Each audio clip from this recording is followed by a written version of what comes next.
अयोध्या में सरयू नदी के किनारे एक भव्य पुष्प वाटिका का निर्माण किया जा रहा है, जो आने वाले पर्यटकों के लिए एक बड़ी सौगात होगी। इस पुष्प वाटिका के निर्माण की जिम्मेदारी दिल्ली की कंपनी गार्डन ग्लोरी इंडिया को मिली है।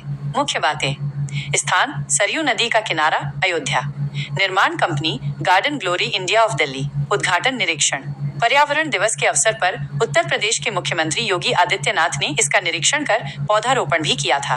उद्देश्य: अयोध्या आने वाले पर्यटकों को एक अलग और अनूठा अनुभव प्रदान करना, जहां वे सरयू किनारे शांतिपूर्ण समय व्यतीत कर सकें। विशेषताएं: वर्तमान में मौसमी फूलों से शुरुआत की गई है, जिसे आगे चलकर एक पूर्ण पुष्प वाटिका में परिवर्तित किया जाएगा। यहाँ विभिन्न प्रकार की फूलों की प्रजातियां होंगी, जो अन्य प्रदेशों में दुर्लभ होंगी। पर्यटकों की सुविधा के लिए पानी, शौचालय और खान पान की व्यवस्था भी होगी। वाटिका में पूरी लाइटिंग सोलर ऊर्जा से संचालित होगी। क्षेत्रफल: वर्तमान में 1.25 एकड़ भूमि में इसका निर्माण किया जा रहा है, और यदि और जगह मिलती है तो इसे और बेहतर बनाने का प्रयास किया जाएगा। लक्ष्य: दीपावली से पहले सभी व्यवस्थाएं पूरी करने का लक्ष्य रखा गया है।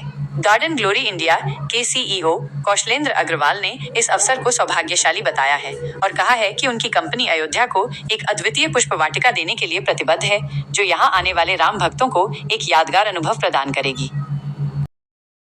और हम लोग इतनी सौभाग्यशाली हैं कि हमारी कंपनी को ये अवसर मिला, दिल्ली की कंपनी हमारी है गार्डन ग्लोरी के नाम से, कि इसको व्यवस्थित करी जाए। और हम लोगों ने अपना पूरा प्रयास किया कि जितना भी खूबसूरती की स्टार्ट हो सके हम लोगों ने इसको करा है।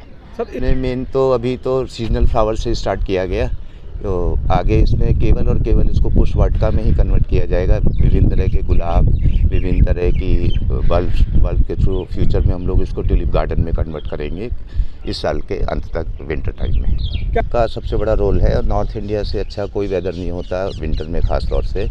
और प्रजातियाँ भिन्न भिन्न तरह की आएंगी, कुछ बोनसाइज प्लांट आएंगे, कुछ सीजनल प्लांट्स आएंगे, कुछ मिनिएचर्स प्लांट आएंगे।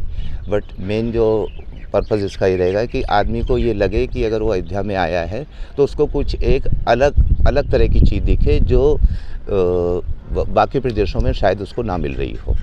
रही व्यवस्था की बात, तो यहाँ पे पानी की पूरी व्यवस्था होगी, शौचालय की व्यवस्था होगी, खान पान की व्यवस्था होगी, और स्तर वाइज उसको प्रयास चलते रहेंगे। उसके लिए पेरीफेल वगैरह होगा, उनकी सुरक्षा की पूरी व्यवस्था होगी, लाइटिंग की पूरी व्यवस्था होगी। तो ये भी एक टूरिज़्म प्लेस बने कि आदमी अपने विज़िट में ये चीज़ जोड़े कि अगर वो भगवान राम जी के दर्शन करने आया है तो कुछ समय सरजू नदी के आके वो एक अपना टाइम व्यस्त प्रयास करेंगे। इसमें हमें सरकार की वो देखनी पड़ेगी कि क्या नीति है, घाट बन सकते हैं, एनजीटी की क्या परमिशन मिलती है, क्योंकि वो एक बहुत बड़ा क्राउड होता है।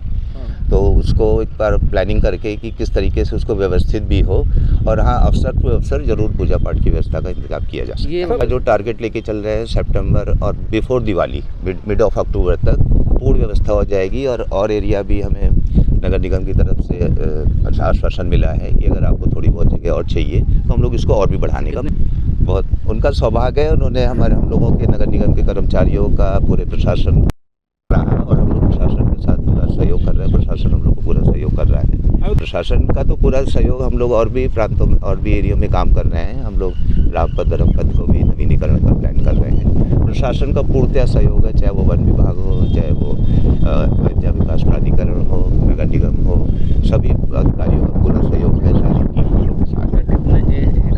ये अभी इसका जो फेज़ 1 आया है वो तो 1.25 एकड़ में है, बट फ्यूचर में हम लोग इसको इस तरफ भी अगर हम लोग को जगह मिलती है तो हम लोग और अच्छा बढ़ेंगे। लाइटिंग की बात करें सोलर लाइटिंग टोटल इस पे वाले 2 महीने में टोटल सोलर मॉनिटर होगा। इवन जो हम लोग वाटरिंग सिस्टम करेंगे वो भी सोलर पे करेंगे, और ताकि उससे पॉल्यूशन का भी कुछ इफेक्ट का हम लोग नहीं करेंगे। उसके लिए अलग एजेंसीज हैं, और शायद वो लोग भी अपने आप को सुधार ला रहे हैं और व्यवस्था निकाल रहे हैं कि वो भी एक कौशलेंद्र अग्रवाल गार्डन